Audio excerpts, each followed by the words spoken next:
Bienvenido a Red EIPA, el canal del profe Nixon. En este video hablaremos de los vectores.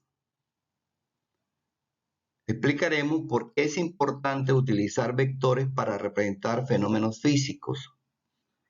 Distinguiremos las propiedades de los vectores. Explicaremos la diferencia que existe entre magnitud escalar y magnitud vectorial. Y explicaré los 4 casos que se dan en la composición del movimiento. Manos a la obra, comencemos. ¿Qué es un vector?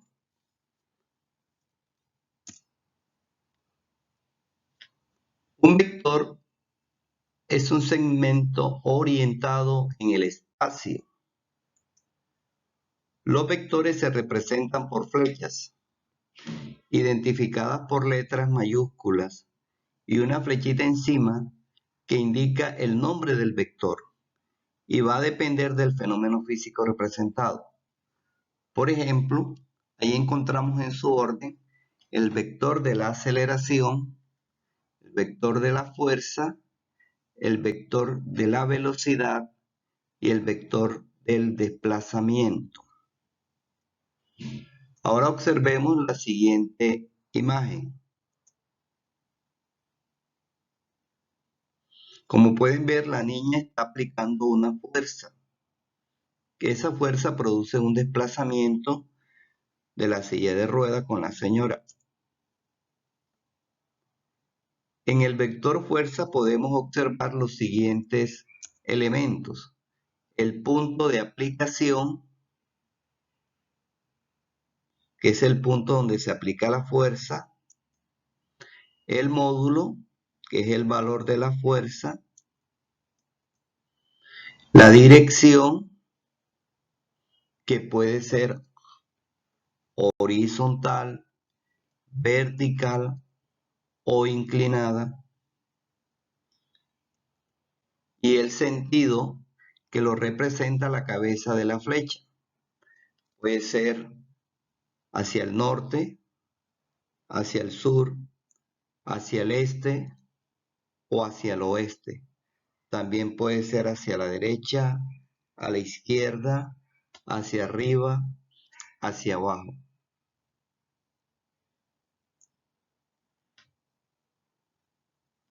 Ahora definamos el punto de aplicación.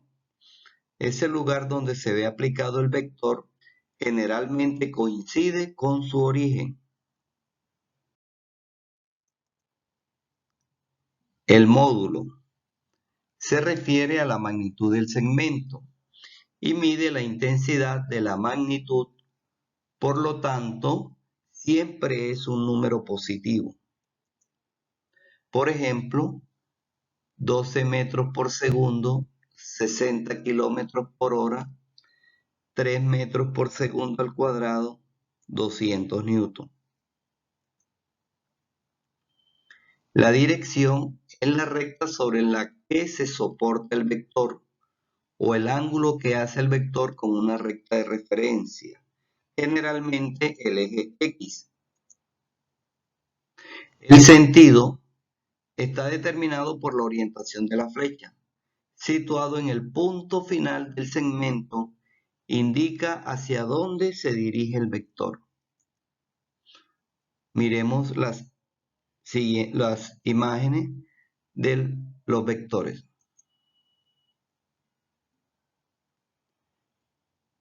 Este primer vector tiene una dirección de 30 grados en el sentido noreste. Y este segundo vector tiene una dirección de 110 grados en el sentido noroeste.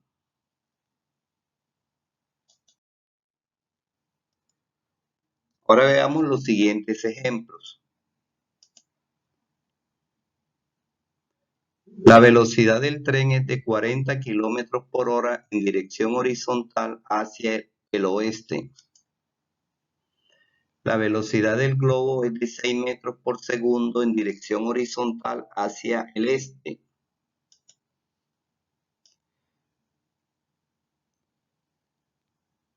La velocidad del cohete es de 28.000 kilómetros por hora en dirección 45 grados al noreste. La caída libre del hombre posee una aceleración de 9,8 metros por segundo al cuadrado hacia abajo.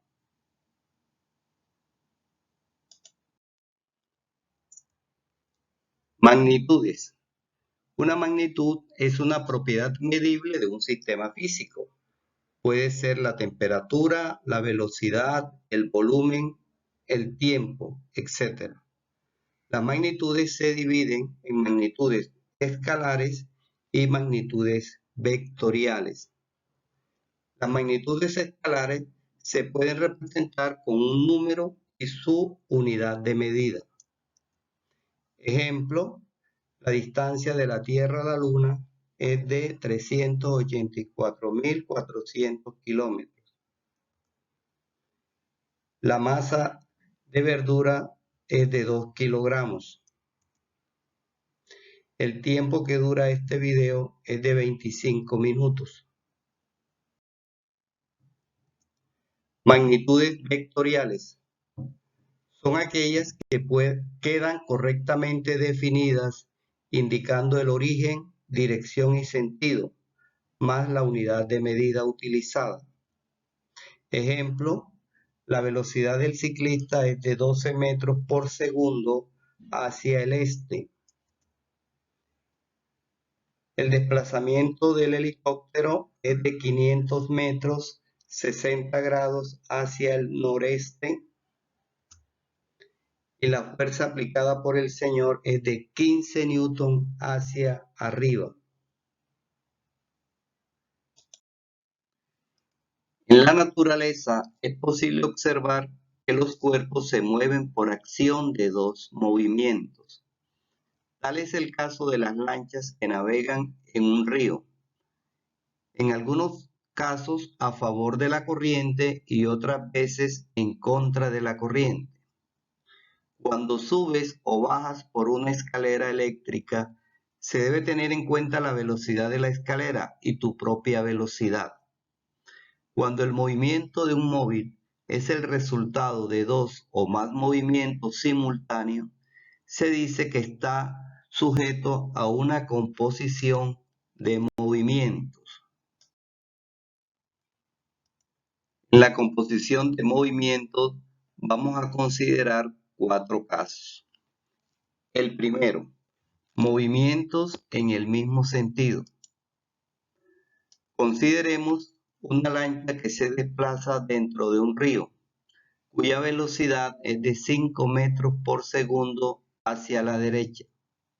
Si la lancha se mueve en el mismo sentido de la corriente, con una velocidad de 12 metros por segundo hacia la derecha, la velocidad de la lancha con respecto a un observador en reposo fuera del río es de 17 metros por segundo hacia la derecha.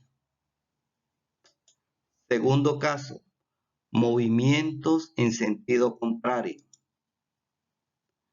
Consideremos ahora que la corriente del río tiene una velocidad de 5 metros por segundo hacia la izquierda y la lancha se desplaza en sentido contrario a la corriente con una velocidad de 12 metros por segundo hacia la derecha. La velocidad de la lancha con respecto a un observador en reposo fuera del río es de 7 metros por segundo hacia la derecha.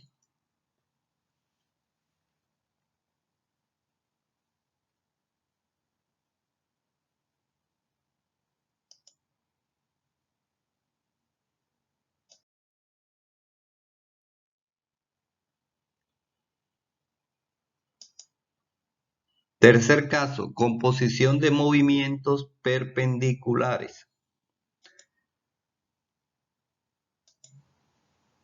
Consideremos ahora que la lancha se mueve en dirección perpendicular a la dirección de la corriente. Aplicando el teorema de Pitágoras, se puede comprobar que la velocidad de la lancha con respecto a un observador en reposo fuera del río es de 13 metros por segundo hacia el noreste.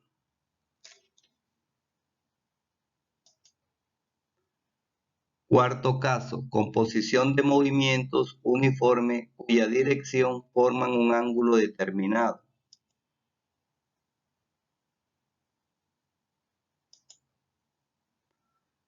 Consideremos ahora que la velocidad de la lancha y la velocidad de la corriente forman un ángulo de 62 grados. Aplicando el teorema del coseno, se puede comprobar que la velocidad de la lancha con respecto a un observador en reposo fuera del río es de 15 metros por segundo hacia el noreste.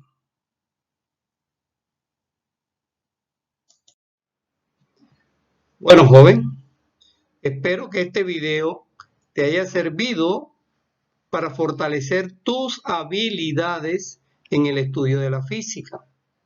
Te invito a que te suscribas a mi canal, el canal del Profe Nixon, para que seas el primero en recibir notificación cada vez que yo suba un video.